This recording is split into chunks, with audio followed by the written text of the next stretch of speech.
Hey everyone, welcome to another Jin Kazama video, and today we are going to explain advanced poking with Jin. So we are going to talk about layering.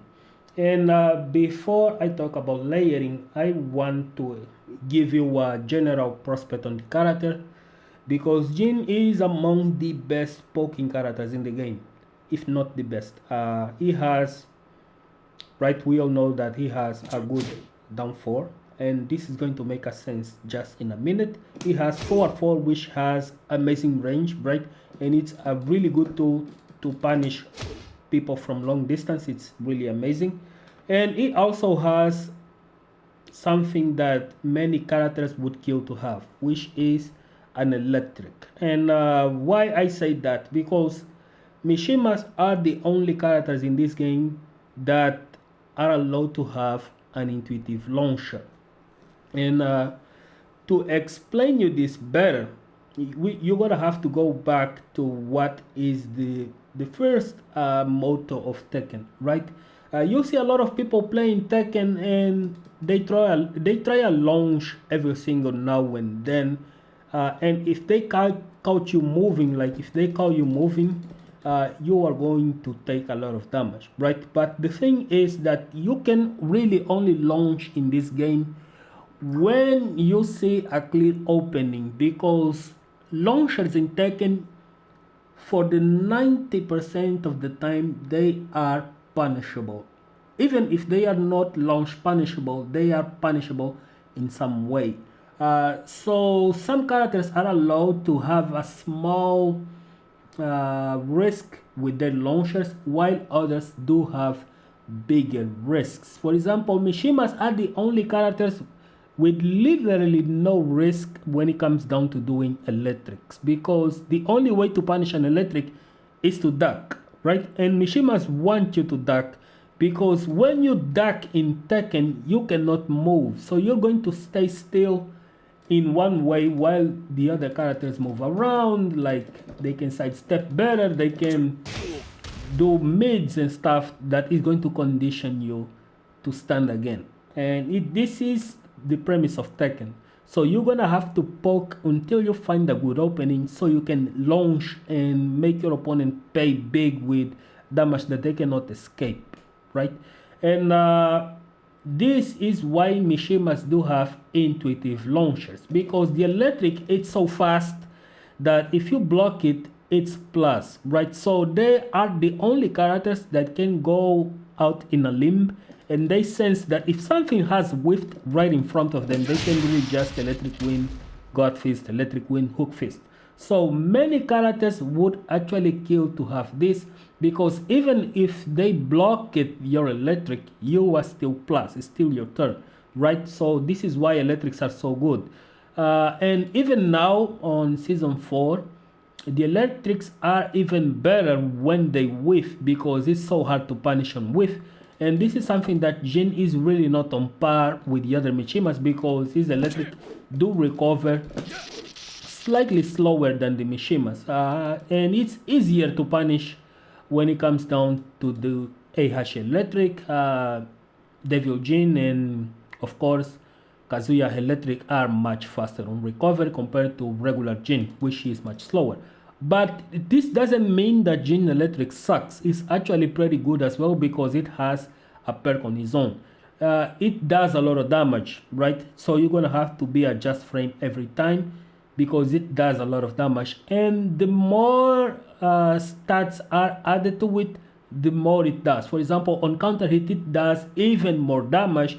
And when it enters rage, the electric itself does a lot of damage, around 30 damage. And when it is on rage, right, with counter hit, oh boy, it's a lot. It's a lot for one electric wind hook fist. So it's justifiable. So Jin and the other Michimas are the only characters that can do intuitive launchers, meaning that they can do launchers just by intuition. If they feel like you are going to start to dash in and they electric, they are going to launch you. If they feel like a move, even a jab, just whiffed in front of them and they electric, they are going to win. And if you block it, it's going to be plus. So this space It plays a huge role on every Mishima character in the game. Despite Jin not being labeled as one, I think he is much weaker, but he's still kinda like a Mishima. He's half Mishima, half Kazama, of course.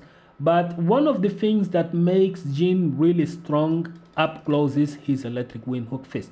And that is going to condition people to really not do much, because the ones that are too button pushy, right, like we call the one that press a lot of buttons, are the ones that learn the hardest about Jin Electrics. Of course, it's still going to be something that you're gonna have to instill in them, and your execution needs to be on point. Mine sucks because I don't play regularly anymore, but this is one hell of a move, and I already lost too much time talking about it, so let's just get into it.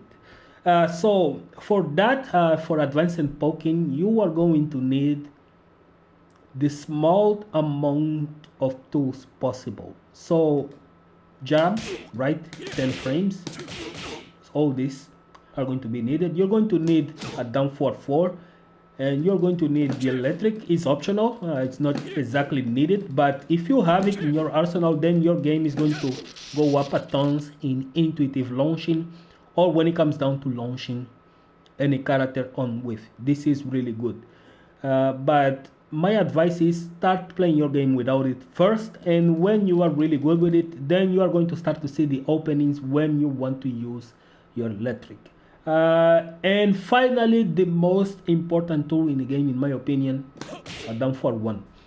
And why is this so important? Because many players these days like to duck. They like to sidestep duck. They like to do whatever into duck. And this is a move that conditions people to not duck. And obviously, Jin's down for 1 is -3.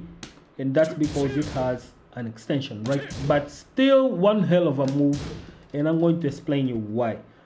This move has a follow-up, and this follow-up needs to be ducked, right? But every single player that is conditioned to duck this is conditioned to live to 1 living hell against Jin. So it's good that people try to duck this against Jin, because then you can start layer your game with the down for 1 alone. It's kind of similar to Leo back 1 game. Eleonora can layer her game from the back 1, right? Because she has back 1-4, and back 1-4 can be sidestepped. So when you start to use back 1 alone, is when people are going to start to wish they were on a nightmare. So Jin is kind of similar in this situation with down for 1. Because why? Let's say your opponent is someone that likes to press buttons every single time you press a down for 1, right? So when they do it, when they block a down for 1, then you have access to like a counter hit knockdown into a 50-50 mix-up. This is pretty obvious, right? And when you are trying to condition them into this, obviously they are always going to try to press buttons. So this one is one hell of an extension, right? And leads to a 50-50. So when they start to respect this, fearing that you might actually interrupt, they are going to be late, because you can now condition them with layering. For example, even if you don't use the extension, right, and you have access to other tools, for example, you can do this, see, or you can do this. And these are tools. Let me just do this again. See, these are tools that have high crush on it. This puts him into a crushing position, and this as well. And you also have this.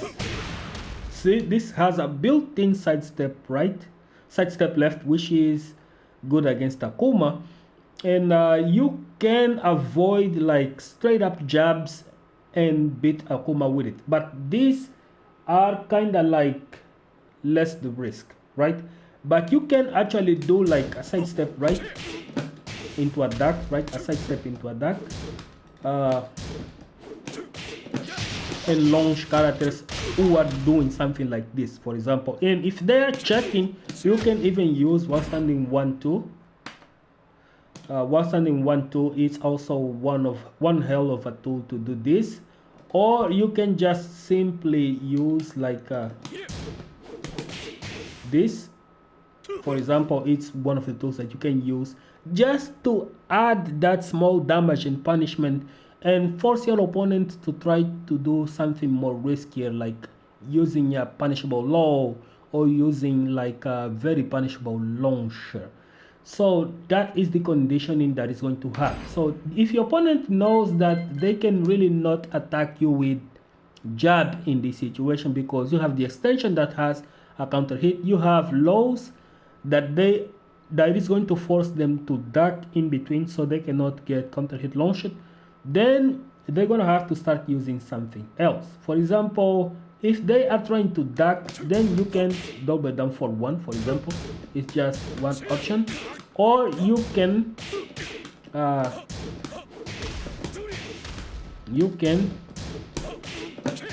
launch characters like that do this. For example, this is something that is very punishable. But the idea is that if your opponent tries to duck the high, right, and you do a backdash instead, then they are going to miss that opportunity. And then you can do something like this. My backdash is terrible, sorry. See?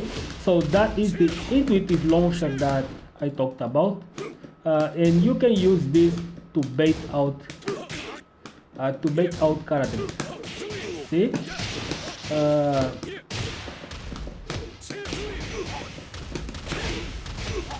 And this is just one prime example of it. So I'm not going to expand this as much as I wanted to, because I want to save some for some other stuff. But this is when they are starting to duck, right? Because they are afraid of the follow-ups like this. So this becomes one hell of a tool, and you want to start using this to sidestep, to poke into a sidestep, poke into a backdash, poke into whatever, and even just blocking. And you are going to see the reaction of the players that are trying so big to do something against you. So this is where your intuitive launches like sidestepping jabs into electrics are going to be one hell of a tool. See? And among other things. So this is the video for today. Hope you guys enjoy it, and see you guys on the next video.